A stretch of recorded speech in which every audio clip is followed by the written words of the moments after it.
Volviendo al caso que todos conocemos muy bien, la pandemia. La pandemia. El gobierno se negó a comprar vacunas cuando ya estaban disponibles. Y en ese caso fue la Suprema Corte, fue incluso el ministro Lewandowski quien otorgó una orden judicial diciendo que compraran las vacunas. Y antes también el gobierno se negaba a adoptar las medidas de la OMS de aislamiento social. La Suprema Corte tuvo que intervenir. Tal vez de ahí venga incluso la enorme irritación de los bolsonaristas y del propio gobierno de Bolsonaro con el Supremo Tribunal Federal. Mira que tuvimos 700,000 muertes en la pandemia, pero podríamos haber tenido 7 millones porque de hecho hubo una omisión por parte de las autoridades sanitarias, tal vez.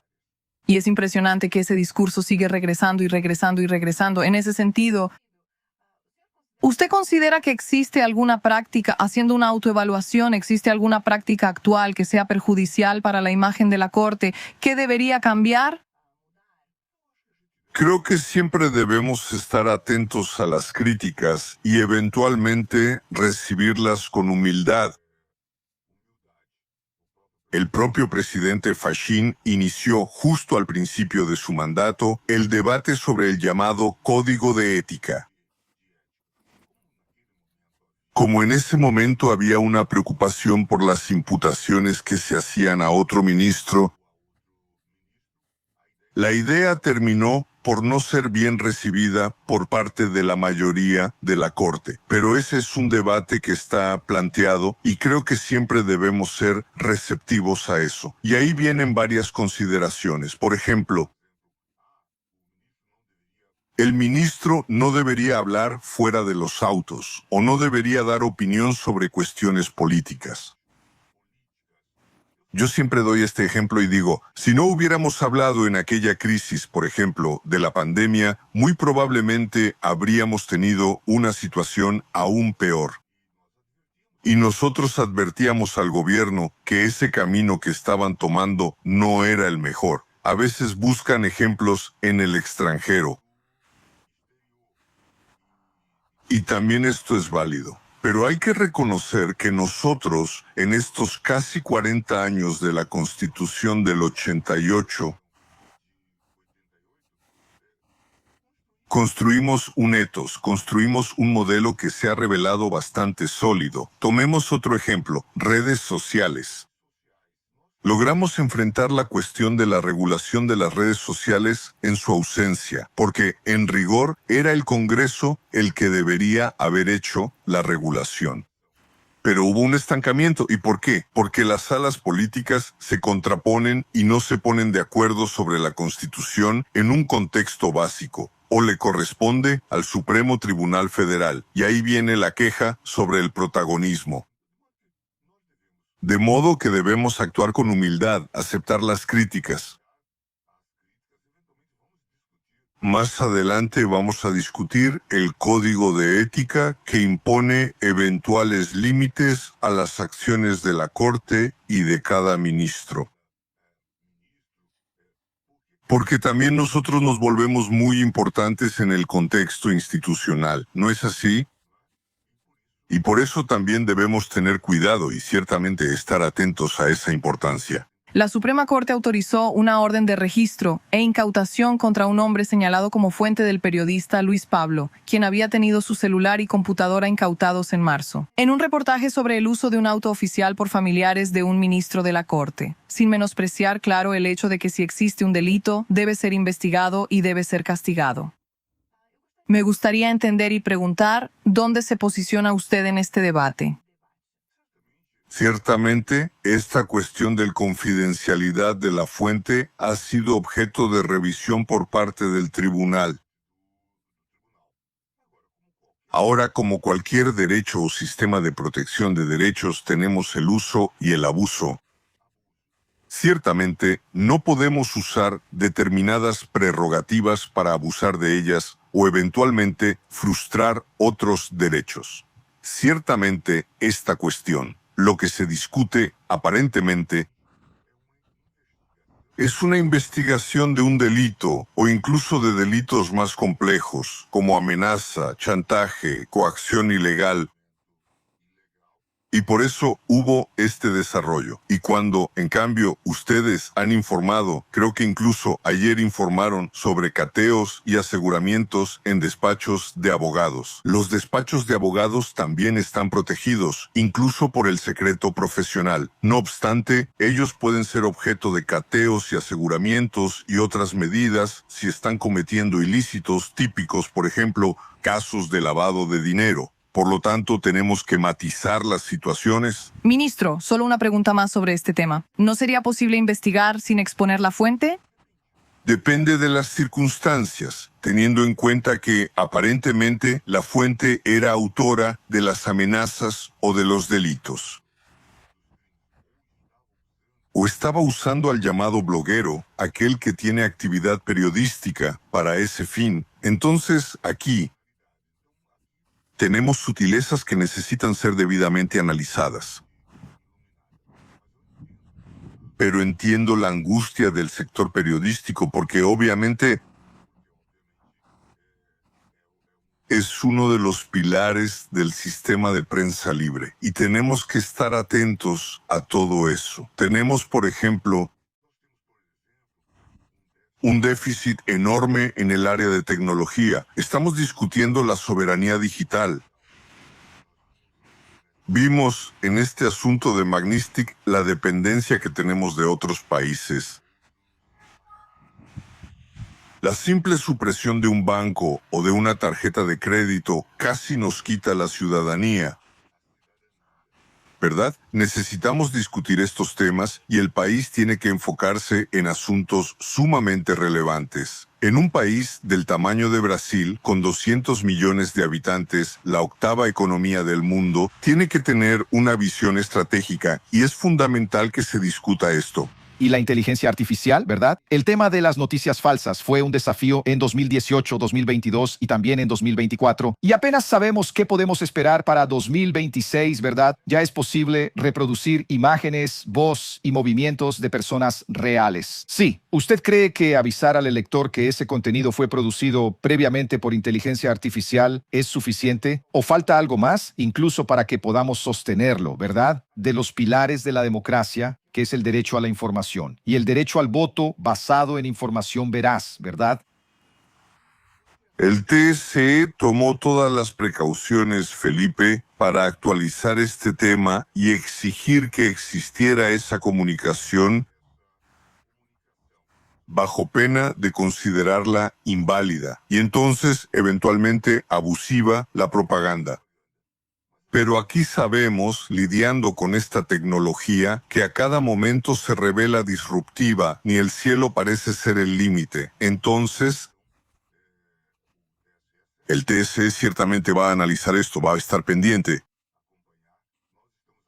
Estamos siguiendo ahora esta cuestión de la llamada presencia del presidente Bolsonaro en la convención. Y eso se está discutiendo en el TSE sobre la legalidad o no de ese uso. Y ciertamente vamos a tener desafíos ahora que empiezan los programas electorales en la televisión. Interesante, ¿verdad?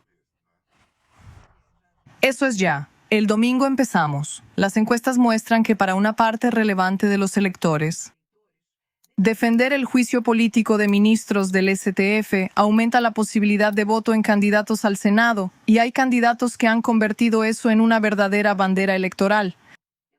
Quisiera entender cómo ve usted el uso del Supremo como una bandera electoral. Creo, Joana, que es un error. En rigor, yo diría que el votante promedio, aquí por ejemplo en São Paulo, está preocupado por el robo de celulares. Es con la inseguridad en el autobús, en el tren, en el metro. Es que de hecho tiene que ver con su vida, o con el aumento de los precios de los alimentos. Creo que hay tantas cuestiones que deben ser discutidas. Pero no soy ajeno a las críticas, teniendo en cuenta incluso esa politización. De vez en cuando nosotros, en esa vieja fórmula, siempre se decía que la culpa era de la madre, ¿no? Ahora la culpa es de la Suprema Corte, ¿verdad? Cualquier cosa que pasa, la culpa es de la Suprema Corte. Se volvió casi un eslogan humorístico, ¿no? Y no es así. La culpa no es de la Suprema Corte. La Suprema Corte ha contribuido a la democracia. La Suprema Corte ha servido como órgano moderador, y no creo, aunque alguien sea elegido con esa propuesta, va a llegar al Congreso y se va a dar cuenta de la realidad. Se va a encontrar con otro marco institucional. El tribunal, lejos de ser transgresor, es un órgano de equilibrio en una democracia que a veces se muestra disfuncional. Tome, por ejemplo, la cuestión de las enmiendas parlamentarias, las enmiendas presupuestarias. El tribunal ha intentado moderar y racionalizar el uso, evitar los abusos. Entonces, sí, pero yo entiendo desde el punto de vista político, porque, claro, el candidato hace ese tipo de cálculo. ¿Qué debo hacer como candidato a presidente de la República cuyo mantra es el ataque sistemático al Supremo Tribunal Federal? Seguramente las encuestas le dan orientación en ese sentido, y tenemos que convivir con eso de forma natural. Pero si yo fuera a aconsejar, y claro que no voy a aconsejar a nadie, yo diría: preocúpese por las cuestiones sustanciales que afectan a la población, ¿verdad? Que son temas cruciales. La cuestión del saneamiento en determinados lugares. Tenemos un gran déficit de saneamiento. Población que no tiene acceso al agua entubada. El tema de la seguridad que aparece en todos los puntos de nuestras discusiones. ¿Cómo permitieron las instituciones brasileñas que se llegara a esta exacerbación de los límites constitucionales al punto de que hablemos de 6, 7 dígitos en los sueldos de un juez, por ejemplo? Creo que nosotros, con la reforma del Poder Judicial a partir de 2005, intentamos establecer los límites para la remuneración, fijando un tope que es la remuneración de los ministros del Supremo Tribunal Federal. Desde entonces, esos salarios han sido reajustados. Claro, de acuerdo con la inflación. Y desde hace un tiempo se nota que esto no atendía a las demandas ni a la realidad de varios niveles de la magistratura. Y entonces empezaron a crear gratificaciones. Inicialmente, un tipo de gratificación por tareas adicionales. Por ejemplo, sustitución. El juez que se hace cargo, y no solo por su distrito, sino también por otro distrito, él pasa a ganar un 30% más. Entonces otros empezaron a decir: bueno, pero yo también tengo trabajo adicional. Tengo una sobrecarga, aunque sea en mi propio despacho. Y entonces se creó esta gratificación. Y claro, también en los estados, eso se fue diversificando. Claro que ahí hay una serie de fallas.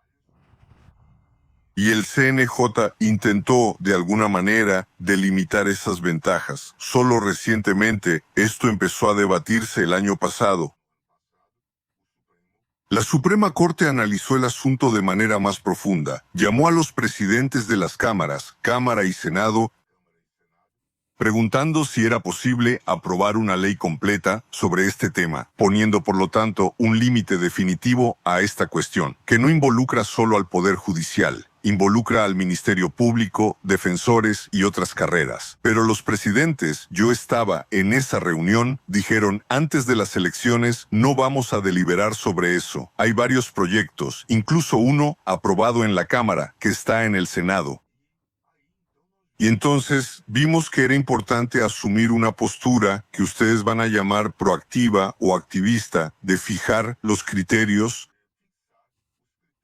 Y estamos entonces trabajando en ese sentido. Todos los días tenemos decisiones y al día siguiente nos avisan que hay alguien pagando indebidamente y aprovechándose incluso de algo que es virtuoso en la Constitución del 88, que es la autonomía administrativa y financiera de los tribunales. Porque la memoria anterior al 88 era que los tribunales quedaban con el sombrero en la mano. Entonces cambiamos eso y logramos mejorar, en cierto sentido.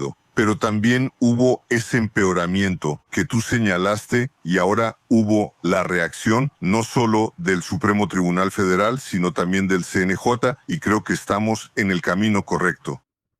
Ministro, me gustaría hablar nuevamente sobre los temas de los debates del instituto. Uno de ellos es la confianza electoral. Y, por ejemplo, ayer tuvimos una situación peculiar.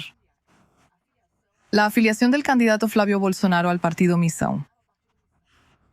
Hasta que entendimos lo que pasó, pasaron algunas horas. Y en ese sentido, hay quienes interpretan, quienes entienden que eso puede despertar o incluso ser usado para despertar desconfianza en relación con nuestro sistema electoral. ¿Cómo enfrentar eso? Gracias.